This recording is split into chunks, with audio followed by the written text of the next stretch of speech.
நம்ம வீட்லேயும் KFC chicken செய்ய போகிறோம். சிக்கனில் மஞ்சள் தூள் போட்டு நல்லா க்ளீன் பண்ணி எடுத்துக்கலாம். உப்பு, இஞ்சி பூண்டு paste, chicken masala, crispy fry garlic masala, மிளகு பொடி எல்லாம் சேர்த்து நல்லா பிரட்டி எடுத்துக்கலாம். ஒரு 10 நிமிஷம் ஃப்ரிட்ஜில் வச்சு எடுத்துக்கலாம். இப்போ சிக்கன் டிப் பண்ணுறதுக்காக ஒரு லிக்விட் மசாலா ரெடி பண்ணிக்கலாம். அதுக்கு 1 கப் தயிர், 1/2 கப் தண்ணி, மிளகாய்த்தூள், மிளகு பொடி, கார்லிக் பொடி, உப்பு எல்லாம் நல்லா சேர்த்து மிக்ஸ் பண்ணிக்கலாம்.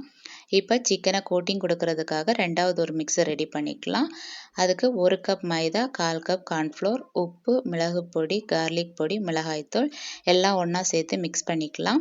இப்போ ஒரு சிக்கன் எடுத்து லிக்விட் மசாலாவில் டிப் பண்ணிவிட்டு கோட்டிங் பவுடரில் நல்லா கோட் பண்ணி பரட்டி எடுத்துக்கலாம்.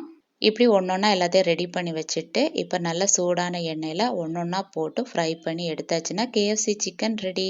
இனி கேஎஃப்சி போக மாட்டீங்க. நம்ம தான் வீட்டிலேயே ட்ரை பண்ணிட்டோம்ல. இந்த வீடியோ பிடிச்சிருந்தா லைக் பண்ணி சப்ஸ்கிரைப் பண்ணுங்கள். பாய்.